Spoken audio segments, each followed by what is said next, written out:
प्रमोद जी, आखिर संवाद है क्या?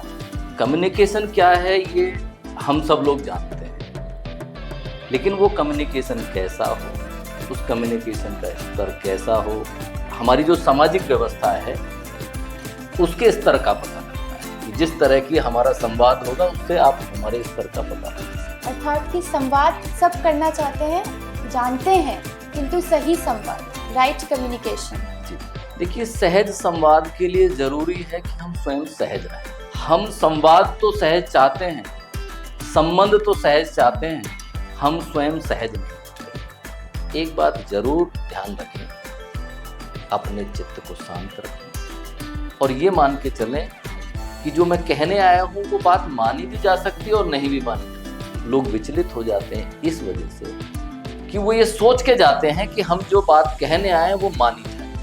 भोगवादिता के जीवन में आदमी अपने सदाचार को, अपने मन की करुणा को, अपने हृदय की विशालता को, अपने आत्मीय विकास को भूल करके लगा हुआ है बड़ी गाड़ी, बड़ा बंगला, बड़ी वैभव, नाम, इस सब में लगा। वो भी मिलेगा, लेकिन उसके लिए जरूरी है कि आपका आत्मिक रूप से सुंदर होना।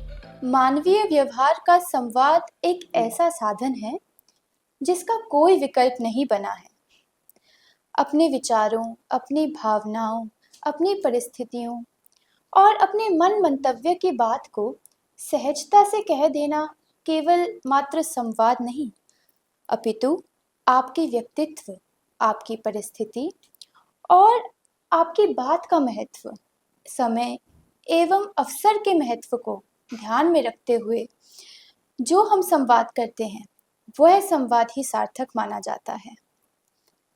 आपके द्वारा कब, कैसे, कौन सी बात किस समय पर की जाए और तो और किस व्यक्ति से की जा रही है, यह ही संवाद का सबसे इम्पोर्टेंट पार्ट है। हम कहते हैं ना, communication is the key to success. आइए समझते हैं प्रमोद जी से कि संवाद का लाभ कैसे उठाएं और क्यों ज़रूरी है हमारी लाइफ में, हमारे जीवन में संवाद। नमस्कार प्रमोद जी। नमस्ते साक्षी जी। आपका फिर से बहुत बहुत स्वागत है। प्रमोद जी, आखिर संवाद है क्या? देखिए, संवाद तो इस चराचर जगत में आने के बाद मनुष्य प्राणी मात्र जब आता है तो सामाजिकता के लिए,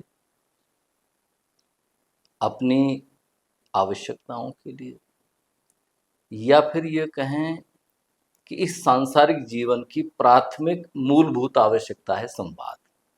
क्योंकि वो कम्युनिकेट तो करेगा ही, कम्युनिकेट किए बिना रह नहीं सकता है।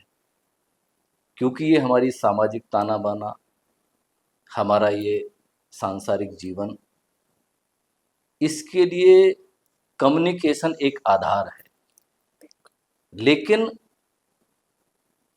कम्युनिकेशन क्या है ये हम सब लोग जानते हैं, लेकिन वो कम्युनिकेशन कैसा हो, उस कम्युनिकेशन का स्तर कैसा हो, हम आपस में अपने संवाद की किस अवस्था में बात कर रहे हैं, हमारे संवाद के स्तर के आधार पर सामाजिक, हमारी जो सामाजिक व्यवस्था है उसके स्तर का पता लगता है कि जिस तरह की हमारा संवाद होगा उससे आप हमारे स्तर का पता लगा सकते हैं। ऐसे ही परिवार में संवाद का क्या स्तर है, उससे परिवार का स्तर आप पता लगा सकते हैं जी। ऐसे कोई भी व्यक्ति अपने संवाद के स्तर से आप उसके व्यक्तित्व का पता लगा सकते हैं। इसलिए संवाद होना ये स्वाभाविक प्रक्रिया है, लेकिन संवाद कैसा हो, संवाद करने के समय हमारी मन स्थिति, हमारी परिस्थिति, हमारी व्यवस्थाएं, हमारा विचार, हमारा मन, उसका स्तर क्या है, इससे ही हमारे संवाद का स्तर, संवाद का जो एक दायरा है वो तय होता है। इसलिए संवाद तो बेसिक आवश्यकता है इस सांसारिक जीवन की। अर्थात कि संवाद सब करना चाहते हैं, जानते हैं, किंतु सही संवाद, राइट कम्युनिकेशन, जी जी। वहाँ आके थोड़ी नोक-झोंक हो जाती है, गलतियाँ हो जाती हैं। हम्म, आपने जैसे प्रमोद जी कहा कि परिवार से संवाद, हम अपने परिवार से, अपने सहकर्मियों से, मित्रों से, जिन लोगों से हम मिलते-जुलते हैं, उनसे सहज संवाद कैसे बनाए रखें? देखिए, सहज संवाद के लिए जरूरी है कि हम स्वयं सहज रहें। कारण क्या है कि हम संवाद तो सहज चाहते हैं, संबंध तो सहज चाहते हैं, हम स्वयं सहज नहीं होते। जी। इसलिए मैंने कहा कि संवाद जो है वो आपके व्यक्तित्व को, आपकी परिस्थितियों के, आपकी मनस्थितियों को पहचानने का सबसे प्रारंभिक जो है वो है। जैसे आपने कभी कभी सुना होगा कि पहले बोल से पकड़ लिया मैंने कि वो आदमी कैसा है। जी। इसका अर्थ क्या है कि जब आप बोलेंगे, जब आप कम्युनिकेट करेंगे, तो आपकी आंतरिक व्यवस्था क्या है, आप अंदर से कैसे हैं, वो आपके प्रथम शब्द से, आपके चेहरे की भाव भंगिमा से, आपके पहले शब्द से कोई भी पहचान लेगा। तो आप समझिए कि जैसे आप अपने व्यक्तित्व में आप नजर मारेंगे तो सबसे पहले बाहर से जो चीजें हमको इफेक्ट करती हैं, तो सबसे पहले हमारी कौन सी इंद्रिय है जो हमारे मस्तिष्क तक भेजती है? सबसे पहले कम्युनिकेट कौन करती है? आपके नेत्र। जी। पहले नेत्रों से कोई चीज अंदर जाती है, फिर सेंस के स्तर पे आती है, तो वो दिमाग का रिसीवर उसको पकड़ता है। ऐसे ही समाज में जब आप कम्युनिकेट करते हो तो आपकी शब्दावली, आपकी भाव भंगिमा आपके चित्त की अवस्था को बता देती है। यह तो परिवार और सहकर्मियों तक सीमित नहीं रहा, यह तो हमारे बॉसेस पर भी एप्लीकेबल हो जाती है यह बात कि अपने बॉस से कैसे हम अच्छा संवाद रखें, देखिए, सहज संवाद रखें। इसको आप ये कह सकते हैं कि बॉस से संवाद कैसा, ये आपका एक प्रश्न हो सकता है, लेकिन मैं उससे इतर संवाद की बैकग्राउंड पे बताना चाहता हूँ। बैकग्राउंड इसमें क्या है कि देखिए, आप किसी से कोई भी चीज कम्युनिकेट करते हो, किसी से कोई बात कहते हो, तो आप क्या कहना चाहते हो इससे ज्यादा इंपॉर्टेंट ये है कि किसको कहना चाहते हो, क्यों कहना चाहते हो, और उस व्यक्ति जिससे आप कहना चाहते हो उसकी प्राथमिकता क्या है। जब आप उसकी प्राथमिकता जान जाएंगे तो आप ये समझ पाएंगे कि उनको कहना कैसे है, कब कहना है और क्या कहना है। तो आप जब बॉस से अच्छे कम्युनिकेशन में जाना चाहते हैं तो आपको कम्युनिकेशन में जाने से पहले आपको यह समझना पड़ेगा कि बॉस का इंटरेस्ट किस में है, बॉस की रुचि क्या है। हमारे जो कंपनी के सीईओ हैं या जो भी हम, जिनको भी हम अपना इमीडिएट बॉस मानते हैं, उनकी प्राथमिकता कंपनी के प्रति क्या है, कारोबार के प्रति क्या है, हमारे प्रति उसका क्या दृष्टिकोण है, हमसे वो क्या अपेक्षा करते हैं। जिस दिन हम ये समझ जाएंगे और उस आधार पे यदि हम उनसे बात करेंगे तो किसी भी बॉस को अच्छा लगेगा। जो व्यक्ति ये कहता है कि मेरा बॉस मुझसे खुश रहे, उसको ये समझना पड़ेगा कि मैं, मेरे नीचे जो मातहत जो काम करने वाला है उससे मैं कब खुश होता हूं, जब वो अच्छा काम करे। कमाऊ पूछ सबको पसंद होता है, कमाने के साथ साथ उससे व्यवहार कुशल हो, है ना, एक मुस्कुराहट के साथ रिप्लाई दे, कम समय में ज्यादा काम करे। तो जब आप अपने मातहत कर्मचारी से ये अपेक्षा करते हैं तो आपसे भी आपका बॉस यही करता है। तो बाकी व्यक्तिगत किसी के दुर्गुण अवगुण सद्गुण ये अलग अलग हो सकते हैं, लेकिन इसमें जो प्रारंभिक बात है वो सिर्फ इतनी है कि सामने वाले को क्या चाहिए, आप उस तरह की बात करेंगे तो उसको अच्छा लगेगा। और ऐसा करने से तो हम, मेरी समझ से, स्वयं ही प्रसिद्धि के मार्ग पर चलने लग जाते हैं। तो क्या संवाद प्रसिद्धि के मार्ग पर चलने के लिए भी सहायता करता है? देखिए, आप समाज में अगर पहचाने जाते हैं तो ओवरऑल उसका जो एक ही मानदंड है वो है आपकी छवि। छवि दो कारणों से बनती है। आपका कम्युनिकेशन कैसा, और आप जिस मार्ग पे चल रहे हो उस मार्ग पर चलने के आपका ध्येय क्या है, उस आधार पे समाज में आपकी छवि बनती है। उस छवि को बनाने के लिए भूमिका जो भी प्रारंभिक है वो संवाद है, आपका कम्युनिकेशन है। आपके अंदर जो विचार हैं, आपकी जो अंदर आपकी सोच है, उसको परिलक्षित करने का सबसे जो एकमात्र माध्यम है वो आपका संवाद है। जब आप प्रसिद्धि पाना चाहते हैं, इस दृष्टि से संवाद अच्छा करें, ये जरूरी नहीं। आपका संवाद होगा तो स्वतः ही आपको प्रसिद्धि मिलेगी। इसलिए प्रसिद्धि के लिए काम करने से अच्छा है आप अच्छा संवाद स्थापित करने की स्किल अपने अंदर डेवलप करें। और उसको स्किल डेवलप करने के लिए कुछ चीजें मैं आपको बता दूं। जब आप समाज में अपने प्रति कुछ अच्छा अच्छा सुनना चाहते हैं तो अच्छा आपको बनना पड़ेगा। आप एक्टिंग से अच्छे नहीं बन सकते। आप अगर अपना एक झूठी एक छवि बना करके पेश करेंगे तो वो कहीं ना कहीं समाज अपने आप में एक बहुत ट्रांसपेरेंट व्यवस्था है, वो सब कुछ जानता है, कोई चीज छुपती नहीं।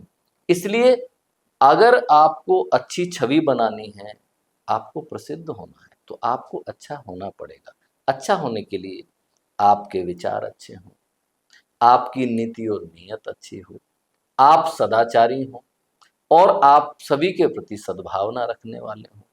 आप अ, किसी को कष्ट पहुंचाने की नीयत से कोई काम ना करें। यानी कि जो जो भी एक आदर्श व्यक्ति में होने चाहिए, जब आपके अंदर होने लगेंगे तो स्वतः ही आपकी वाणी में वो मधुरता भी आएगी और आप अपनी बात को अच्छे से रख पाएंगे।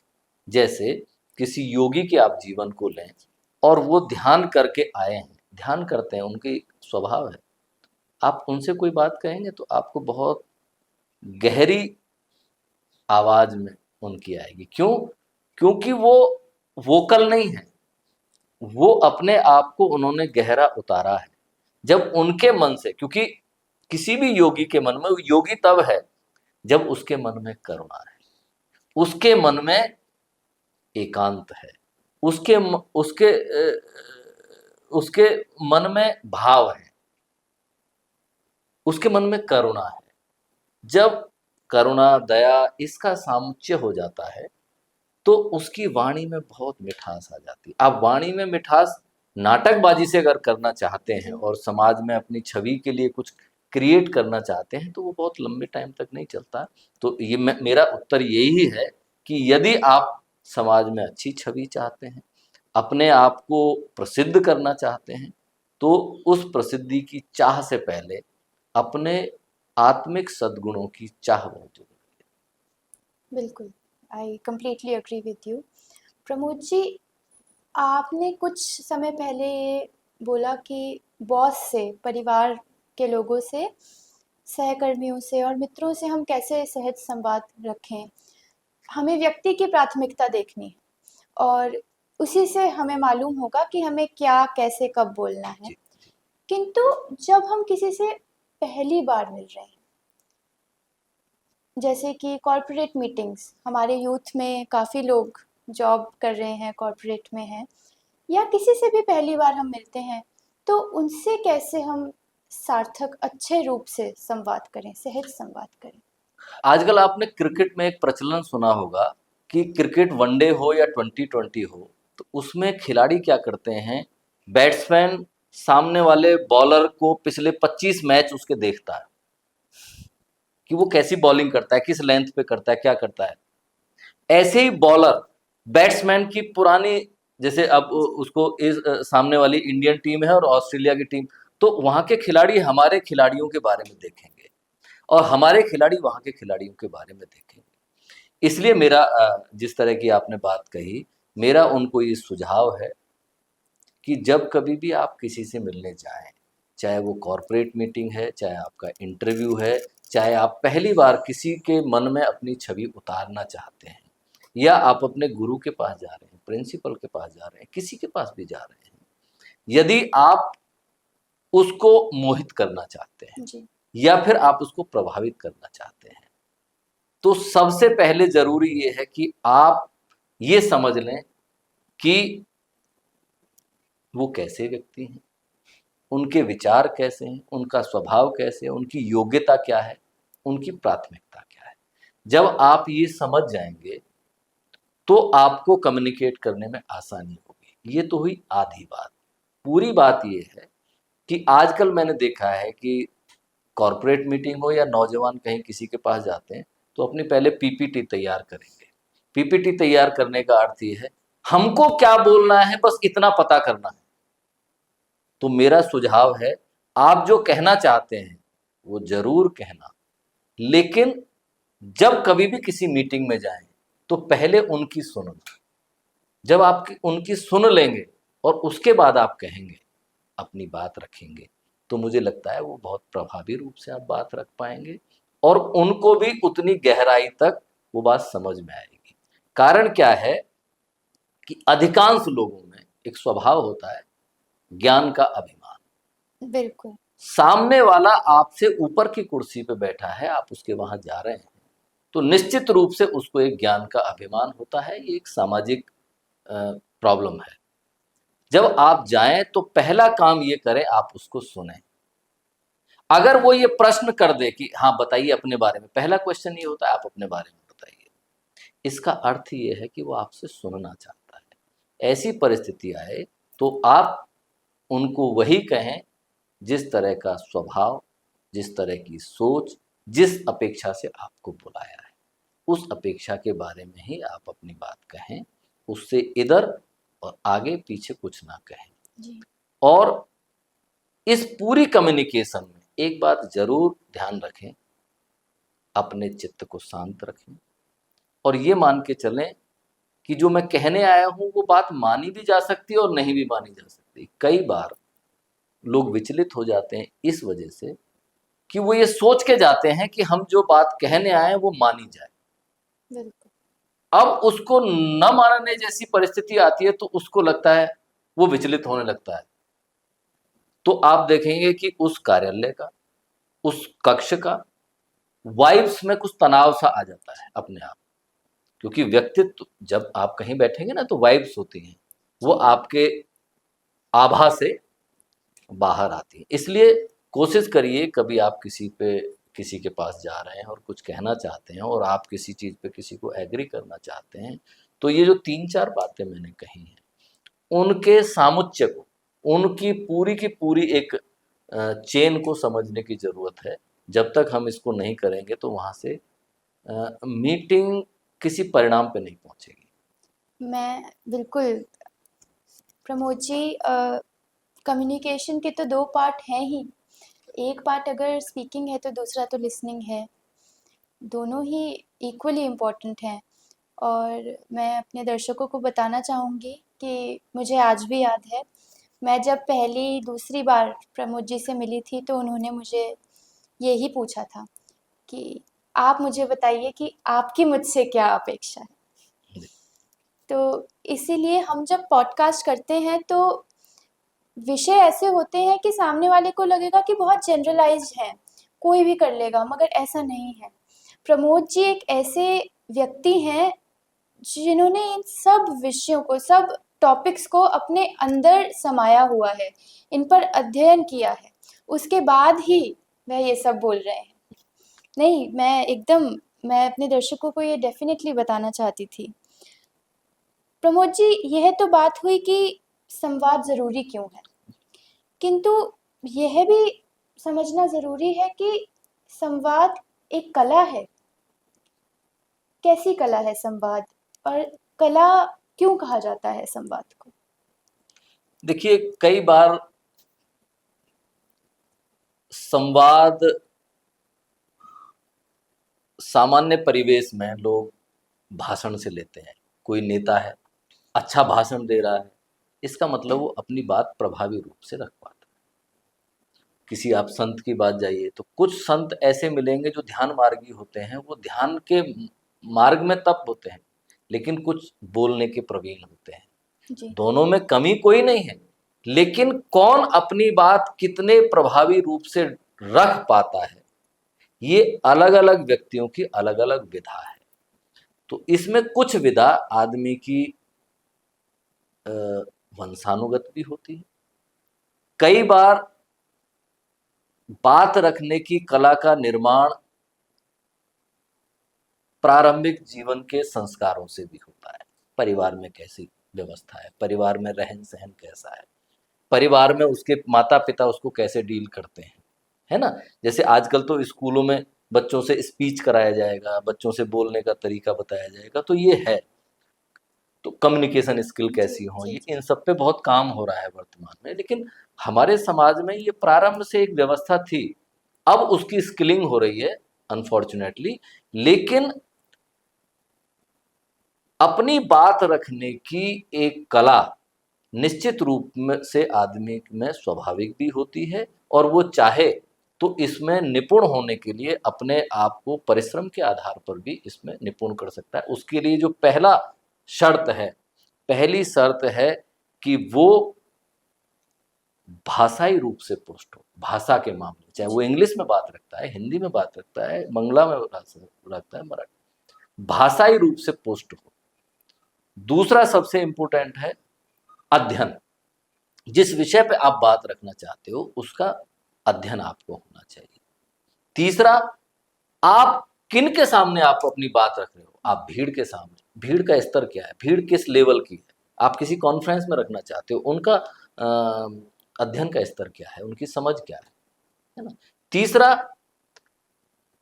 मैंने 3 बातें कही, तो चौथी बात यह है कि जब आप कोई बात रखते हो तो जी किस परिस्थिति में रख रहे हो।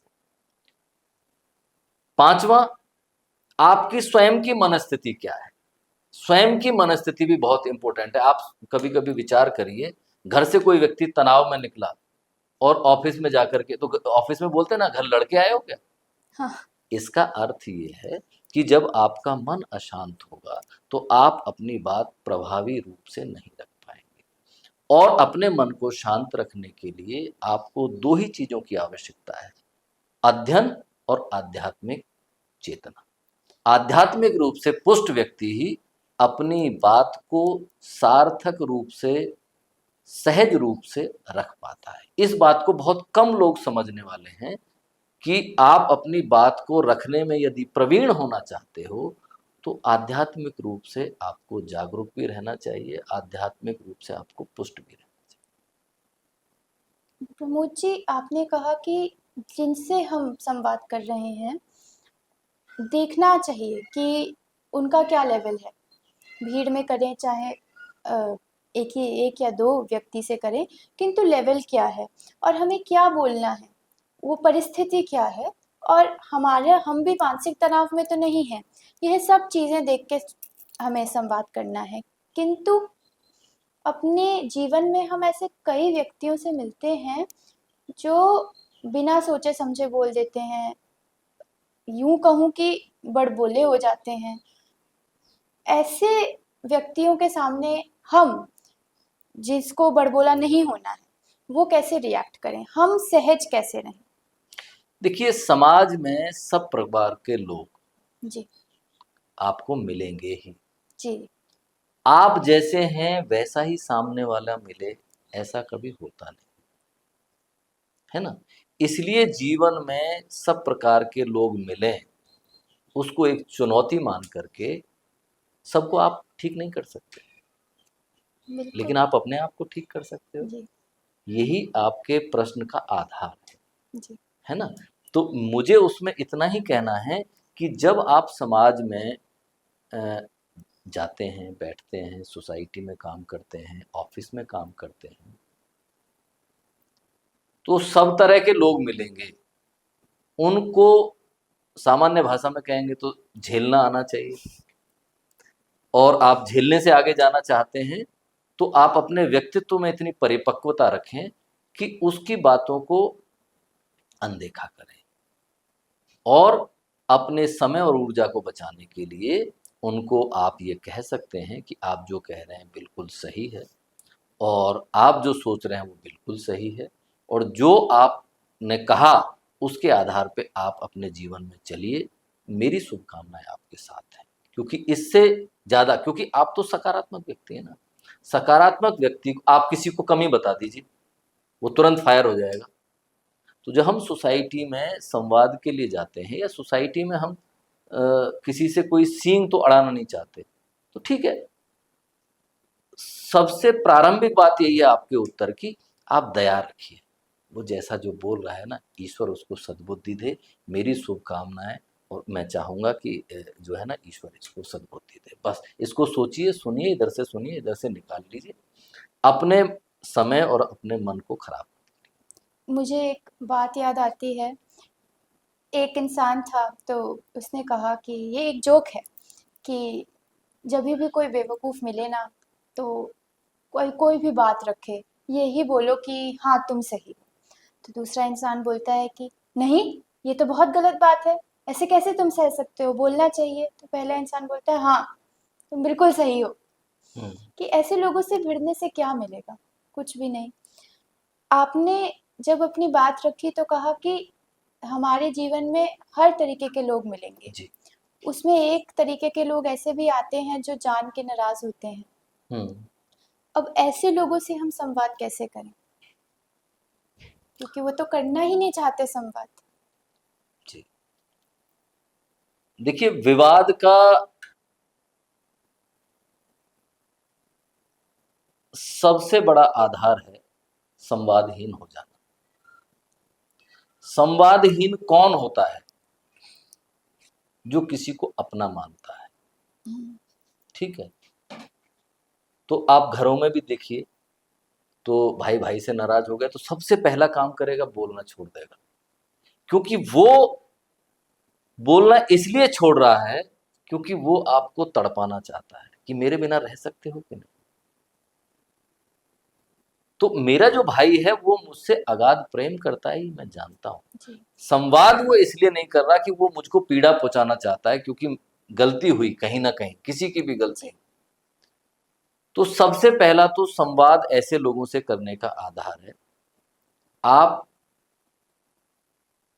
अपने मन में करुणा रखिए, प्रेम रखिए, और अहंकार को तत्काल छोड़ दीजिए। अगर आपसे कोई गलती है तो सबसे बड़ा उसका साधन है क्षमा।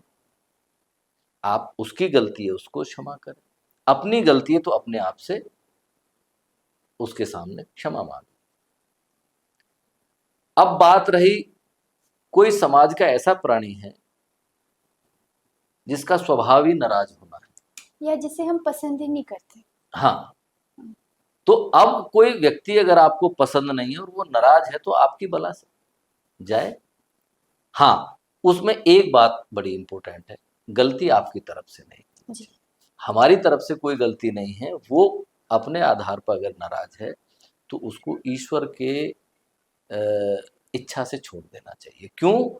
जो व्यक्ति हमारे जीवन में जब तक होता है वो तब तक ही रहता है, आप चाहे लाख उसको मना लें, ठीक है, तो वो कभी भी उस आधार पर आपके साथ नहीं आएगा। और जो आपके साथ जीवन में रहना है, आप उससे कितने भी नाराज हो, वो आपको पकड़ लेगा, नहीं तो नियति उसको आपसे पकड़ा के रखेगी। यह तो हो गई संवाद करने की बातें, किंतु संवादहीनता के कारण क्या समस्या आती है प्रमोद जी? संवादहीनता के तो कारण यही समस्या आती है जो रशिया और यूक्रेन में आई। जहां संवाद खत्म वहां से विवाद प्रारंभ। जी। संवाद है तो विवाद के लिए कोई स्थान ही नहीं। जी। विवाद इसलिए है कि संवाद नहीं है। इसका अर्थ ये है, जहां संवाद नहीं है इसका मतलब संवेदना है। जहां संवाद नहीं है इसका मतलब है कि वहां सदाचार नहीं है। जहां संवाद नहीं है इसका मतलब यह है कि वहां सौभाग्य नहीं है। जहां संवाद नहीं है इसका अर्थ यह है कि वहां पर सदाचार नहीं। इसका अर्थ यह है कि जहां जहां भी संवाद समाप्त होगा वहीं से विनाश प्रारंभ होता है। क्यों? कि संवादहीनता आदमी को गर्त में ले जाती है। आज आप मुझे बताइए कि एक जीता जागता देश खंडहर बन गया केवल एक संवादहीनता के कारण। और संवादहीनता के कारण उसकी वजह क्या है? अहंकार, मैं शक्तिशाली कि तू शक्तिशाली। इसलिए संवादहीनता जहां भी प्रारंभिक अवस्था में हो उसको तत्काल समाप्त कर देना चाहिए। आप संबंधों में भी आएंगे तो कहीं भी अगर संवादहीनता है तो प्लीज वहां संवाद बंद करके मत छोड़िए। संवाद यानी कि हमारे यहाँ आजकल तो शहरों में लोग मजाक करते हैं, आज भी गांव में प्रचलन है ना, कोई कैसा भी हो उससे राम राम करके चलेंगे। हाँ, राम राम का अर्थ ये है कि आदर भी है और संवाद भी है। अब एक्स आदमी कोई रास्ते में से जा रहा है, आप उससे कुछ कोई वास्ता नहीं है, लेकिन आप राम राम करिए तो आपसे वो जवाब बहुत मुस्कुरा के देगा, है ना, क्योंकि आप संवाद चाहते हैं, सामने वाला भी संवाद जो है वो चाहता है। संवाद एक मनुष्य की मूल प्रवृत्ति है, वो संवाद करना ही चाहता है। जी। अगर व्यक्ति को आप सजा देना चाहते हैं, आप उसको चुप बैठा दीजिए, सबसे बड़ी सजा है। यानी कि संवाद आदमी की मूल प्रकृति है, आप उसकी प्रकृति को रोकेंगे वो उसके लिए सजा है। जब कोई मूल प्रकृति है तो उसको सहज करो, उसको रोको मत, उसको बाउंडेड मत करो। जी। और कभी भी किसी भी रिलेशन में आपको ये लगे कि ये व्यक्ति मेरे जीवन में नहीं रहना चाहिए, अनुकूल नहीं, कोई बात नहीं, आप उससे संवाद बंद करके मत छोड़िए, उससे संवाद चालू करके, यानी कि संबंध के दरवाजे खोल के तब छोड़िए। क्यों? न जाने ये जीवन चक्र है, कब न जाने कौन किस दोराहे पे मिल जाए, चौराहे पे मिल जाए, और आपको प्रारंभ राम राम से करना पड़े। बिल्कुल। और क्या हम क्वालिटीज डेवलप कर सकते हैं अच्छे संवाद के लिए, अच्छे कम्युनिकेशन के लिए? अच्छी कम्युनिकेशन के लिए तो मेरा सभी लोगों को एक परामर्श है कि आप अच्छी कम्युनिकेशन इसलिए करें क्योंकि जिस सृष्टि में, जिस संसार में, जिस समाज में आप एक प्राणी के नाते जाने जाते हैं, वहां पर आपकी एक प्रारंभिक जिम्मेदारी है कि समाज में सदाचार बना रहे। उसके लिए जैसी वाणी मेरी होगी, जैसा कम्युनिकेशन मेरा होगा, वैसा ही स्वस्थ समाज होगा। मेरा देश अच्छा जाना जाए, उसके लिए मेरे देशवासी सब लोग अच्छा अच्छा बोलें। तो पहली बात तो ये है कि अच्छा बोलने से अच्छे समाज का सृजन होता है। और अच्छे समाज का यदि सृजन करना चाहते हो तो अच्छा नागरिक स्वयं बनना पड़ेगा।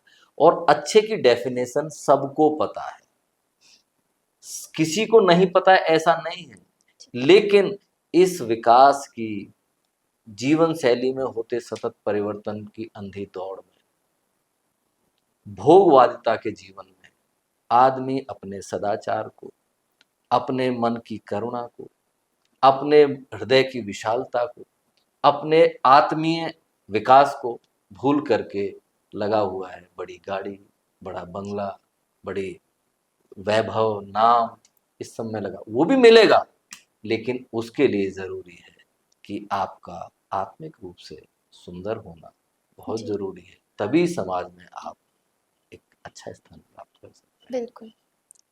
धन्यवाद प्रमोद जी। आज हमेशा की तरह you have enlightened us, you have enlightened me, you have enlightened our audience, and उसके लिए आपका बहुत बहुत धन्यवाद। आशा है कि हमेशा की तरह आप सभी को हमारा पॉडकास्ट पसंद आएगा और ऐसे ही प्यार भरे कमेंट्स आप हमें देते रहेंगे। जल्द ही आपसे मिलेंगे अगले पॉडकास्ट में। तब तक के लिए हमारे चैनल मोटिवेशन टू ऑल को सब्सक्राइब करना ना भूलें। नमस्कार।